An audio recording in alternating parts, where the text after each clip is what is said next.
राधे राधे, हरे कृष्णा। कैसे हो आप सभी लोग? आशा करती हूँ आप सभी परम मंगल में होगे, स्वस्थ होगे, अच्छे होगे। आज हम लोग बात करेंगे कामिका एकादशी के बारे में, जो कि श्रावण मास में आएगी और जो कि 12 तारीख को है, 13 तारीख को है, 14 तारीख को है। क्या है शुभ मुहूर्त और श्रावण मास की एकादशी का क्या महत्व है, कैसी करनी है पूजा अर्चना वंदना, संपूर्ण जानकारी आपको इस वीडियो के माध्यम से प्राप्त होने वाली है। सबसे पहले तो मैं आपको बता दूं कि कामिका एकादशी कब है। तो कामिका एकादशी जो प्रारंभ हो रही है वो 12 तारीख की शाम को प्रारंभ हो रही है, इसलिए उदया तिथि के अनुसार, जो कि अगले दिन तक शाम को 5:30 बजे के आसपास विश्राम हो रही है। तो उदया तिथि के अनुसार कामिका एकादशी का जो व्रत है, उपवास है, वो 13 तारीख को रखा जाएगा। चाहे आप खाटू श्याम में लें, चाहे बांके बिहारी जी के मंदिर में लें, चाहे राधा रमन के मंदिर में लें, चाहे वृंदावन चैतन्य महा संप्रदाय में, गौड़ी संप्रदाय में लें, या फिर इस्कॉन टेम्पल में, हर जगह कामिका एकादशी का जो व्रत है, जो उपवास है, वो 13 तारीख को ही रखा जा रहा है। देखिए, कामिका एकादशी का व्रत रखने से, जैसे कि नाम से प्रतीत हो रहा है, कामिका एकादशी, अर्थात इसका व्रत रखने से किसी भी प्रकार के काम में जिसमें भी अड़चन आ रही हो, उसमें आपको सफलता प्राप्त होती है। इसलिए इस एकादशी का व्रत रखना बहुत जरूरी है। वैसे तो सभी एकादशी अपने आप में महत्वपूर्ण होते हैं, लेकिन अगर आपको भौतिक सुख चाहिए, अर्थात जैसे कि गाड़ी चाहिए, पैसा चाहिए, दौलत चाहिए, घर चाहिए, मकान चाहिए, बेटा चाहिए, बेटी चाहिए, वटेवर, संतान चाहिए, तो आपको कामिका एकादशी का व्रत, कामिका एकादशी का उपवास रखना चाहिए। वैसे तो सभी एकादशी अपने आप में महत्वपूर्ण है, लेकिन कामिका एकादशी के बारे में नारद पुराण में वर्णन आया है और स्कंद पुराण में भी वर्णन आया है कि कामिका एकादशी का व्रत रखने से हमें उतने फल की प्राप्ति होती है जितना सूर्य ग्रहण और चंद्र ग्रहण के समय कुरुक्षेत्र में स्नान करने का फल होता है। कामिका एकादशी का व्रत रखने से हमें उसी फल की प्राप्ति होती है। एक बात मैं आपको बता दूं कि अभी जो कामिका एकादशी के बाद जो अगली एकादशी आएगी, वो अधिक मास में आएगी। पूरे साल में 24 एकादशी होती है, लेकिन जिस वर्ष अधिक मास होता है उस वर्ष 26 एकादशी होती है। जैसे कि इस वर्ष अधिक मास है, तो इस वर्ष 26 एकादशी आएगी। शास्त्रों में बोला गया है कि अधिक मास की कामिका एकादशी तो अधिक मास में नहीं पड़ रही, क्योंकि कामिका एकादशी का जो व्रत है वो 13 तारीख को है और अधिक मास प्रारंभ हो रहा है 18 जुलाई से। सही है ना? तो कामिका एकादशी का अधिक मास की एकादशी का व्रत रखने से 12,000 एकादशी का व्रत रखने का पुण्य प्राप्त होता है, ऐसा स्कंद पुराण में वर्णन आया है। अधिक मास की महत्वता बहुत है, उसके ऊपर डिटेल में वीडियो चाहते हैं तो मुझे कमेंट्स कीजिए, मैं अधिक मास के बारे में भी डिटेल में वीडियो आप लोगों के लिए लेके आऊंगी। फिलहाल कामिका एकादशी 13 जुलाई की पड़ रही है और 13 जुलाई को गुरुवार पड़ रहा है और सावन का महीना है, चतुर्मास लग रहा है। सोचिए, एक तो चतुर्मास, उसमें भी चतुर्मास का प्रथम महीना सावन का महीना, उसमें भी एकादशी और उसमें भी गुरुवार, एक साथ 4 शुभ संयोग तो मैंने आपको गिनवा दिए हैं। बाकी अगर आप पंचांग खोलेंगे तो दुनिया भर के अच्छे अच्छे संयोग आप लोगों के लिए मिल जाएंगे।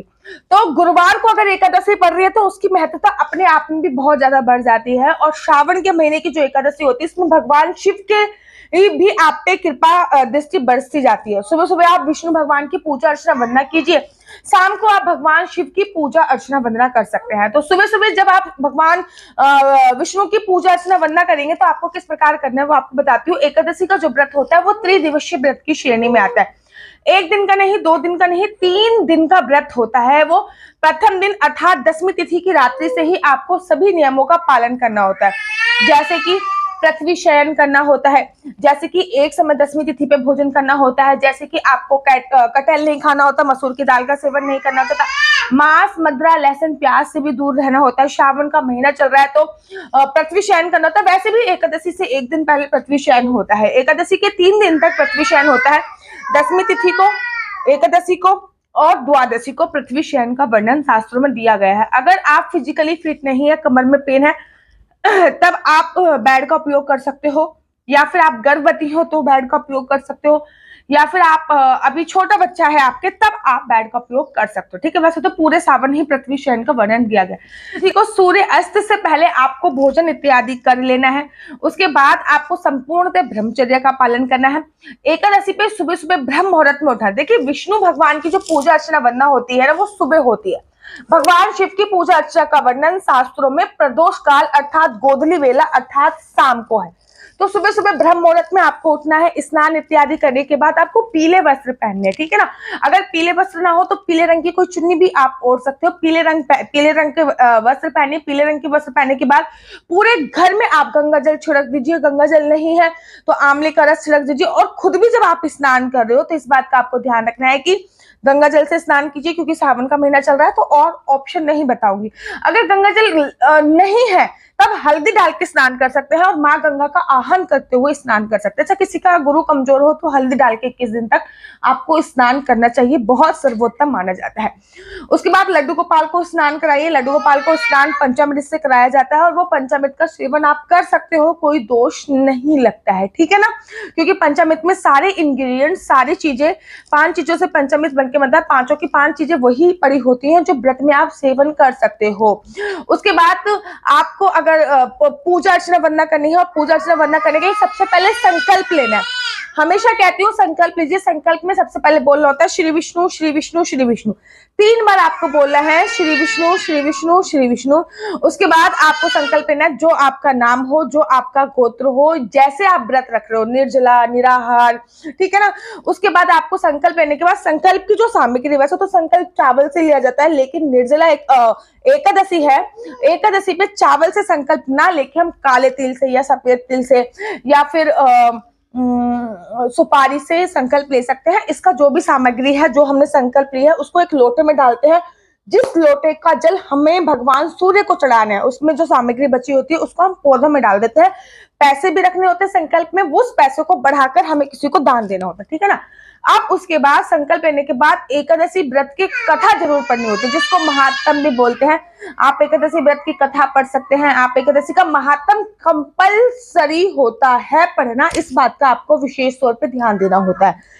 साथ ही के साथ आपको इस बात का भी ध्यान देना है कि आपने भगवान विष्णु की तो पूजा अर्चना वंदना कर ली, सावन का महीना है, शिवलिंग की भी पूजा अर्चना वंदना अवश्य कीजिए। वैसे देखिए, शिव जी की जो पूजा है ना, वो शिवलिंग के रूप में की जाती है। अगर कोई आपको ऐसी प्रतिमा मिले, जैसे कि मैं शिव महापुराण पढ़ती हूँ, तो अभी मेरे पास शिव महापुराण रखी हुई है, श्रावण का महीना चल रहा है तो मैं शिव महापुराण पढ़ रही हूँ। अगर ये प्रतिमा है ना, तो इनकी पूजा का वर्णन हमारे शास्त्रों में नहीं बताया गया। हमारे शास्त्रों में केवल शिवलिंग की पूजा का वर्णन किया गया है। ये अर्धनारीश्वरी प्रतिमा है, इसकी पूजा का वर्णन भी शास्त्रों में नहीं बता। ये जो शिवलिंग है, इसकी पूजा का वर्णन शास्त्रों में बताया गया। तो शिवलिंग की पूजा का वर्णन शास्त्रों में है। शिवलिंग पे जल इत्यादि चढ़ाइए। अगर सुबह नहीं चढ़ा सकते तो शाम को चढ़ाइए। पूरे दिन भगवान विष्णु का नाम भी ले सकते हैं। सावन जैसी है तो भगवान शिव का नाम भी ले सकते हैं। शाम को आपको भगवान शिव की पूजा भी करनी है और विष्णु भगवान की पूजा भी करनी है। शाम को तुलसी पे दिया जरूर जलाना है। तुलसी की परिक्रमा अवश्य करनी है। सुबह भी कर सकते हैं। बाहर, घर के बाहर 2 दीप अवश्य प्रज्वलित करने हैं। उसके तत्पश्चात आपको, जैसे आपने व्रत रखा है वैसे, और उस दिन आपको पृथ्वी शयन करना है, संपूर्णतः ब्रह्मचर्या का पालन करना है, इस बात का ध्यान रखना है। अगले दिन द्वादशी है। एकादशी का संपूर्ण फल आपको तभी प्राप्त होगा जब आप द्वादशी पे व्रत का पारायण करें। द्वादशी पे व्रत का पारायण कैसे करना है? द्वादशी पे व्रत का पारायण करने के लिए आपको इस बात का ध्यान रखना है। इसका समय 5:30 बजे से लेकर 8:30 बजे तक का समय है। पारायण हमेशा चावल से किया जाता है। सबसे पहले लड्डू गोपाल को स्नान कराइए। अगर आपके घर पे है, नहीं है तो फिर ऐसे ही गंगा जल से सभी देवी देवताओं को आपको स्नान कराना है। उसके बाद आप किसी ब्राह्मण को भोजन कराइए। अगर ब्राह्मण भोजन नहीं करा पा रहे हो तो उसको सूखा भोजन दे दीजिए। सूखा भी नहीं दे रहे तो उसके निमित्त कुछ दक्षिणा आपको देना है।